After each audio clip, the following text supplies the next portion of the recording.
Hey, it's Dr. John Terry, the Black Belt Leader, and welcome to the Black Belt Leadership Podcast, where each week I'm giving you tips, tools, insights, and resources to help you become a better version of who you are and what you do as you discover, develop, and deploy your own Black Belt leader within.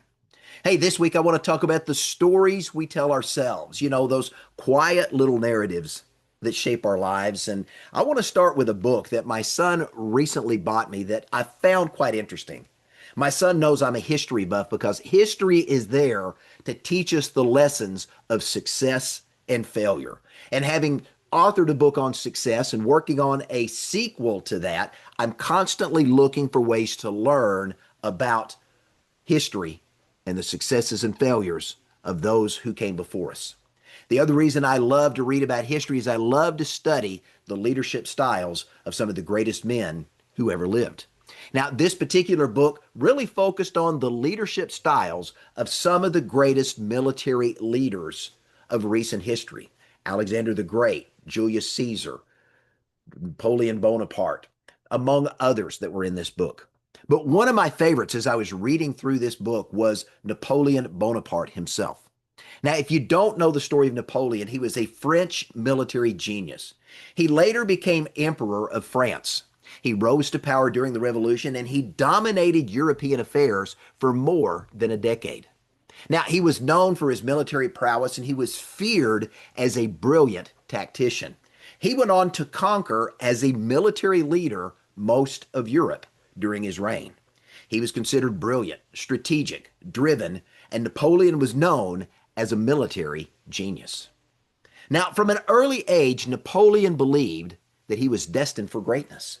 And he used this internal narrative, this story he told himself. He used that to fuel his courage, his resilience, and ultimately his bold leadership that took him to the pinnacle of his career as the Emperor of France.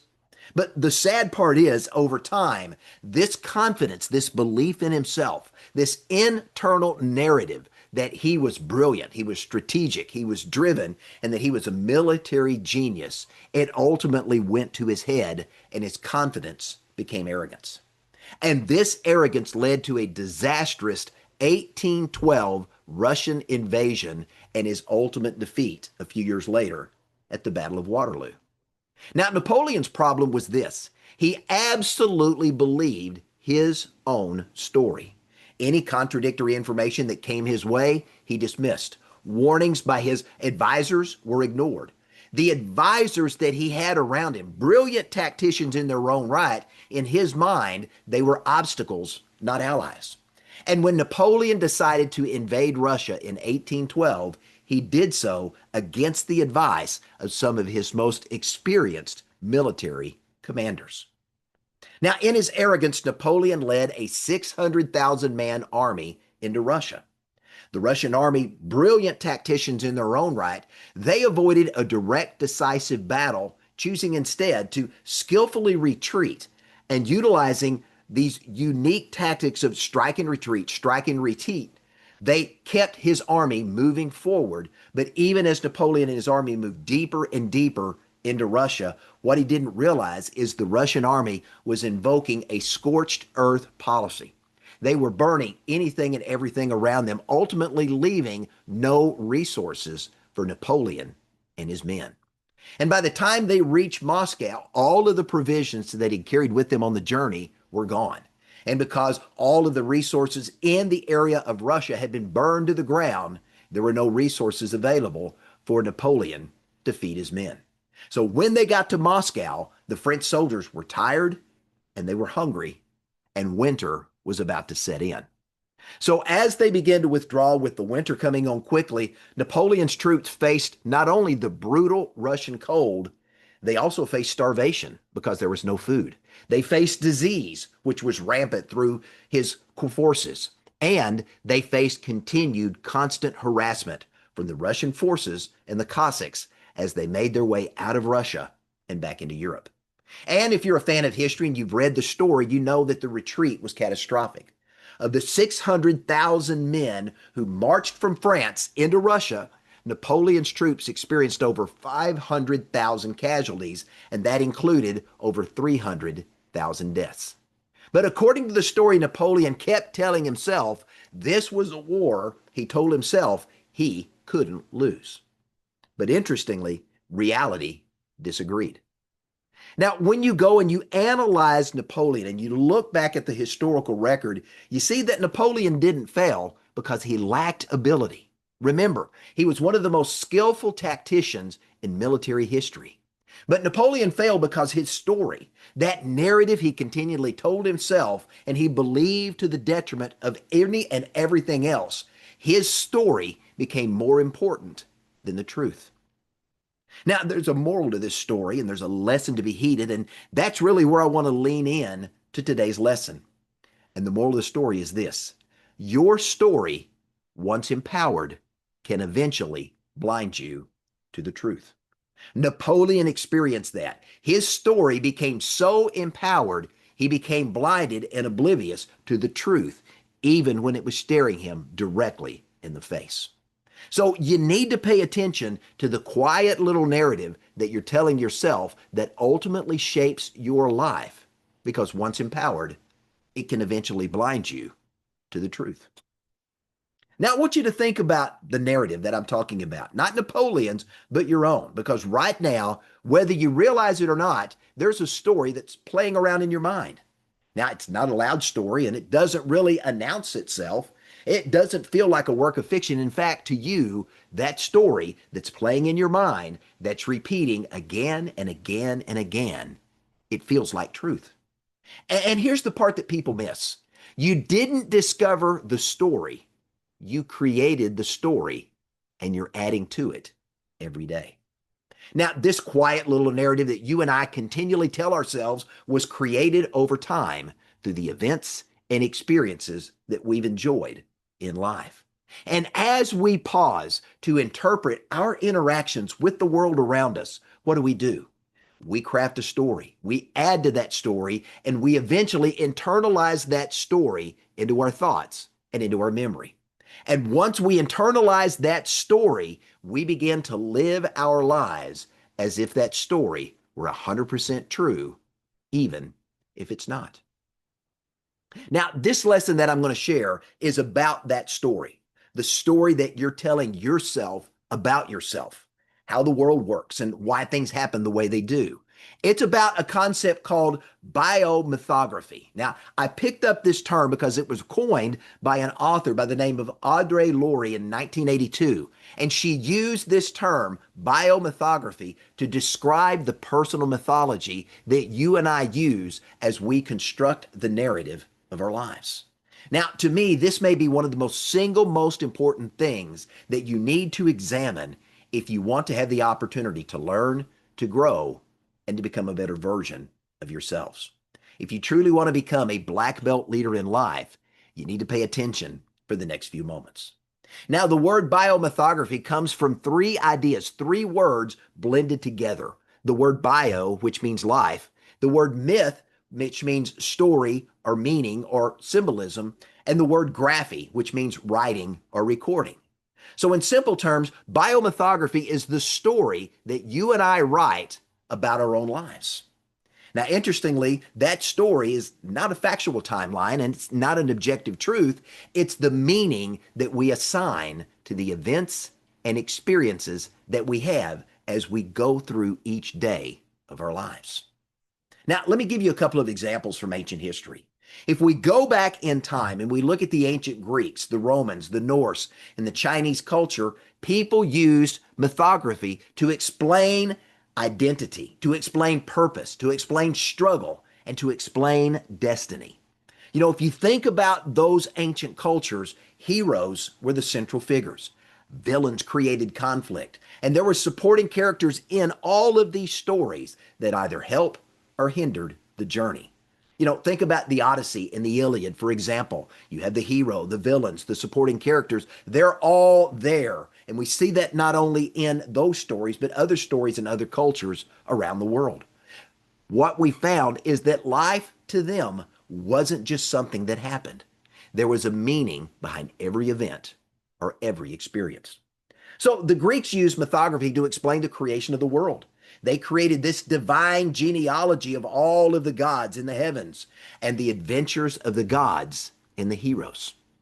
You know, if you think of great orators like Homer and Hesiod, they used mythography to explain the world around them and to give meaning to events that otherwise couldn't be explained with the scientific knowledge of that era.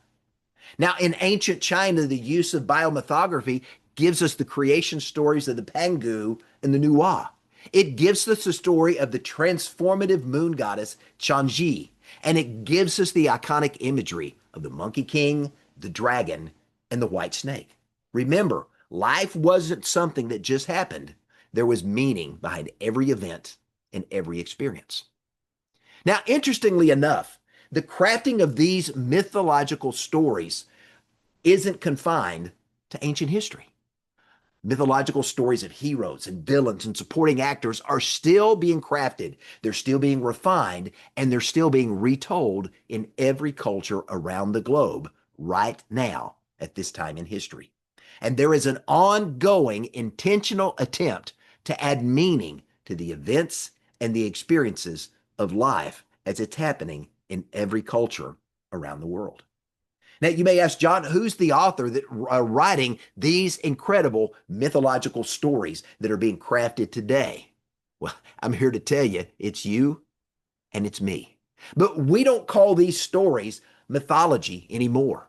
Even though we're crafting our own mythological story and we're putting ourselves in the center as the hero, we don't call it mythology anymore. We call it the story of our lives. Now, in simple terms, here's your story. You have goals. You're going to face obstacles. You're going to go through some hardship. You're going to overcome some challenges. You're going to defeat some villains, and you're going to be the victorious hero. Now, craft the story however you want. That's the framework that we typically see in the hero story. But this is where things get tricky. Because as we're crafting this story we tell ourselves about ourselves, every hero who we want to be needs allies. They need mentors, but they also need rivals and villains. And sometimes, without realizing it, we start writing the people around us into our story and we assign them a role that best fits our narrative. Not whether or not it's the best story of who they are, it's how their story fits into our story. And without realizing it, we assign some of them as helpers, others as hinderers, and some we pick out to be the villains in our lives. But there's a problem with that. And the problem to this approach is this. You and I, as authors of our own story, we are unreliable narrators. Now, what do I mean by that? Well, here's what we know from neuroscience and the study of how we remember events as they happen. What we found during a number of scientific studies is this. You and I, as we experience life every single day, we don't remember events exactly as they happened. You don't believe that's true? Witness a car accident and go around and interview 10 people. You're likely going to get 10 different stories of the single event that happened. Why? Because we don't remember events exactly as they happened.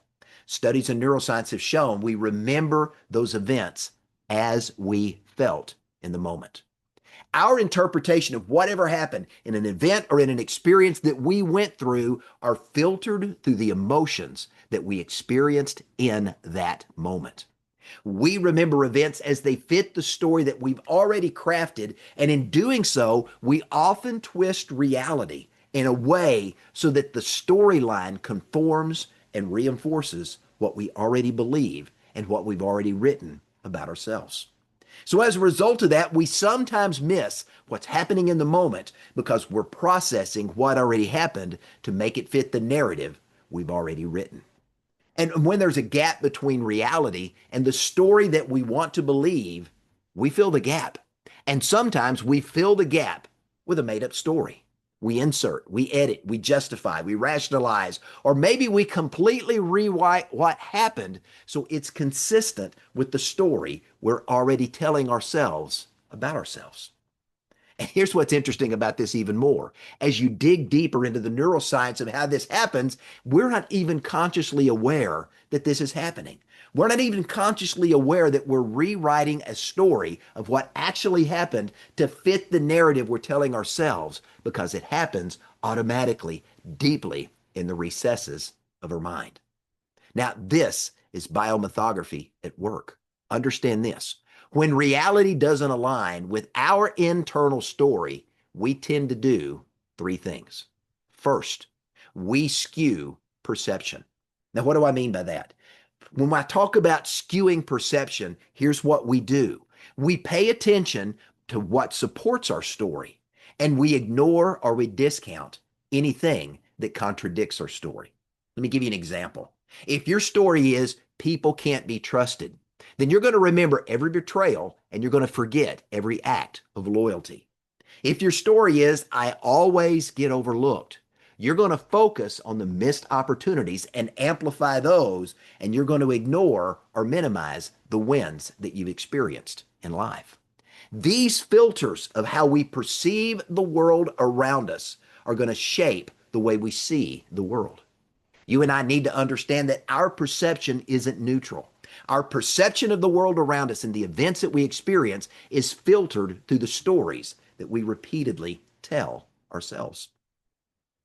Now, not only do we skew our perception, we also skew our beliefs. This is the second thing we do when we don't have alignment.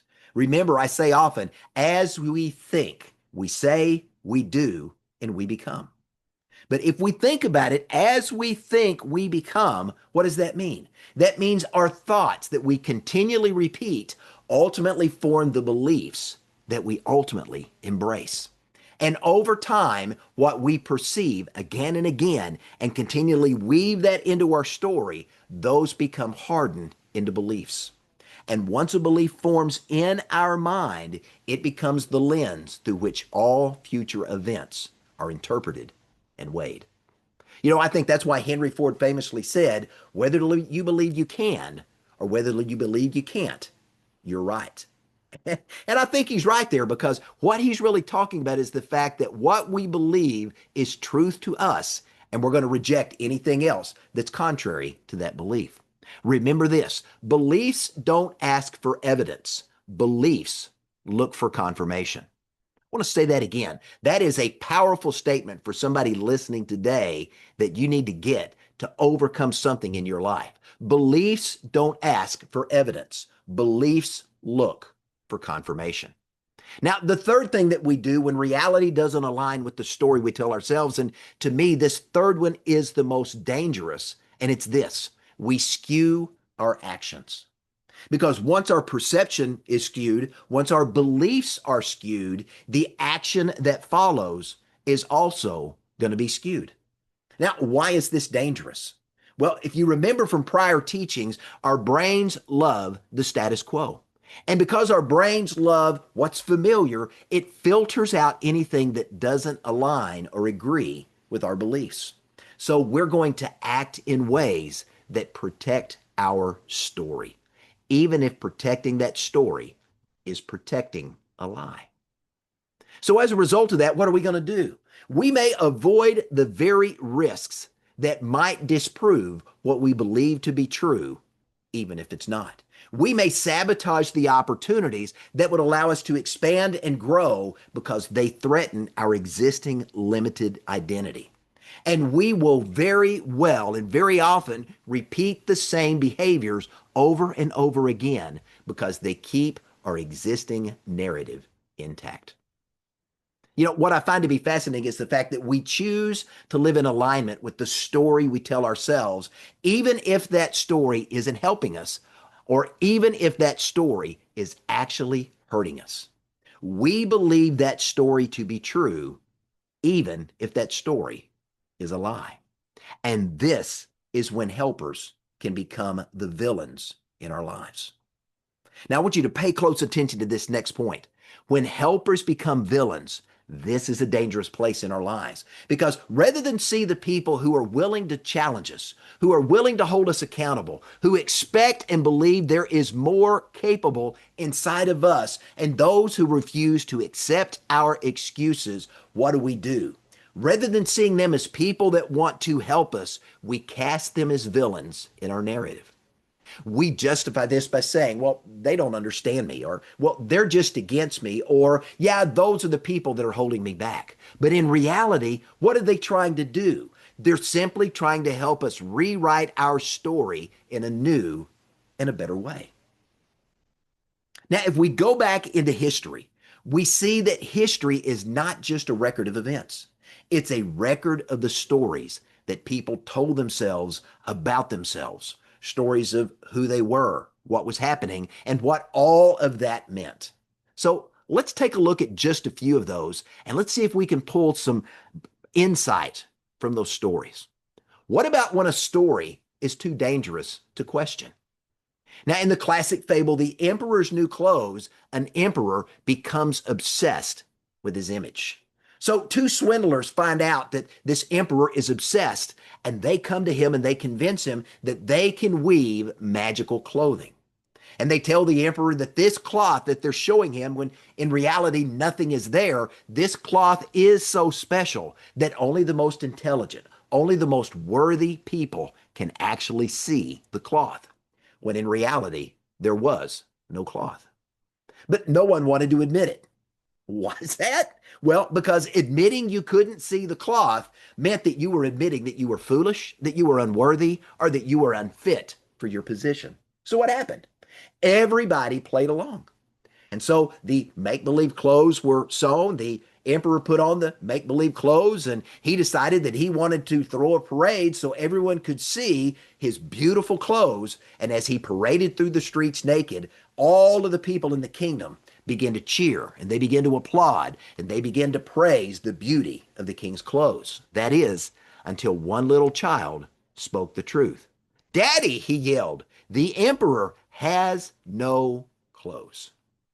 Now, everybody involved knew something was wrong, but the story, the narrative that had been crafted, was safer than the truth, because the emperor's very identity depended on the narrative. The court's very survival depended on supporting the emperor's narrative. So what happened? Reality bent to protecting the truth. Now, I want you to think about that, because in our own lives, we do the very same thing, but we do it just a little bit more quietly. We cling to stories because questioning those stories would threaten the way we see ourselves, even if the way we see ourselves isn't seeing the best version of ourselves.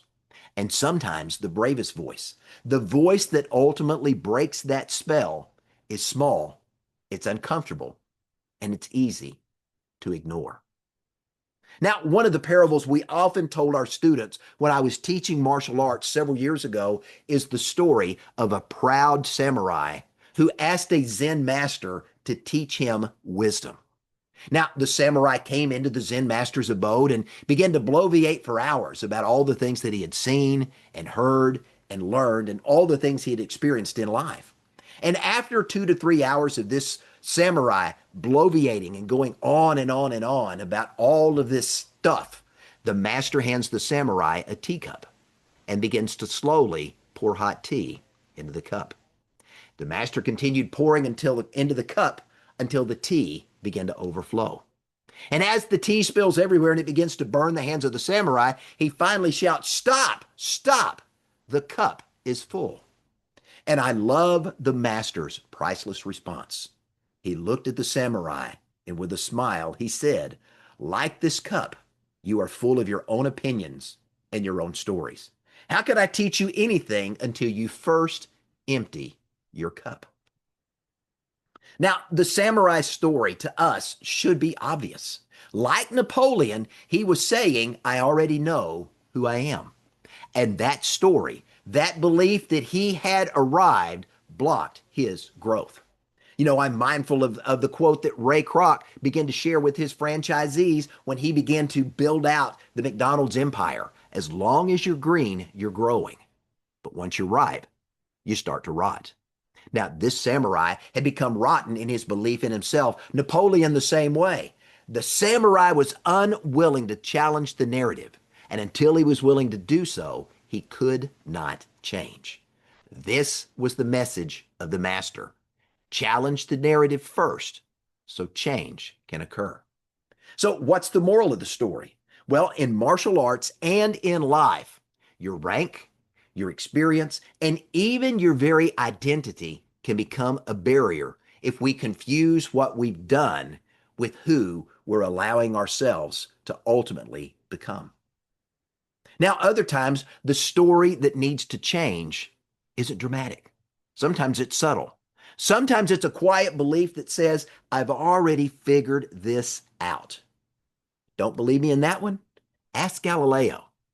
Well, Galileo didn't invent the telescope, but he did use the telescope to study the heavens. And as he studied the heavens, the skies above us, he observed something that shook the scientific and religious community to the core. Galileo discovered that the earth was not the center of the universe. So his observations challenged centuries of beliefs.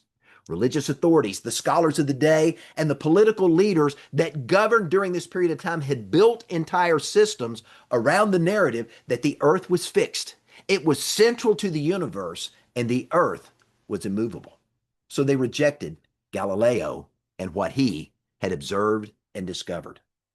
But interestingly enough, he wasn't rejected because he was wrong. Galileo was rejected because his discovery threatened the existing narrative of the day. And to me, what was even more disturbing is the fact that most of the people that were opposing Galileo were not evil, but they were invested in a story that made sense of their world. And changing that story, changing that narrative meant that those individuals would have to change their identity, their authority, and their certainty.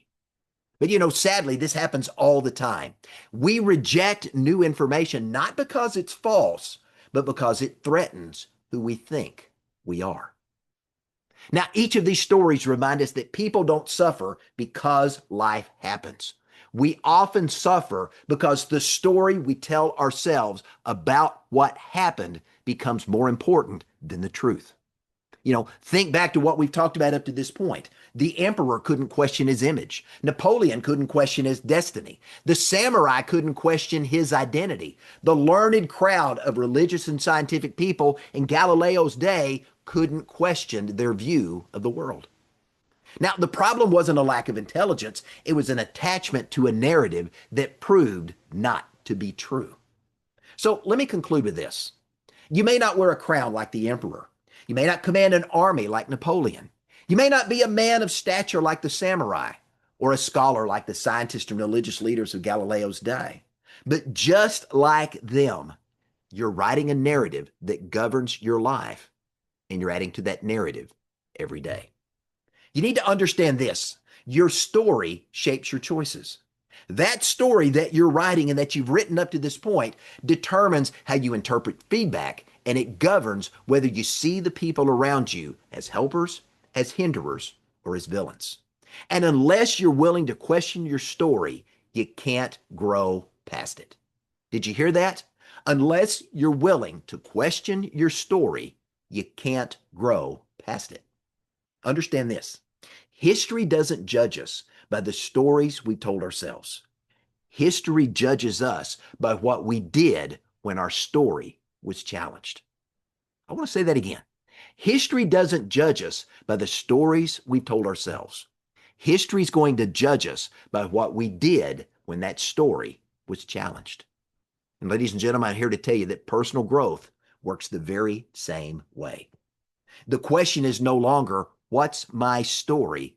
The real question is this: is my story still serving who I'm becoming? Get this.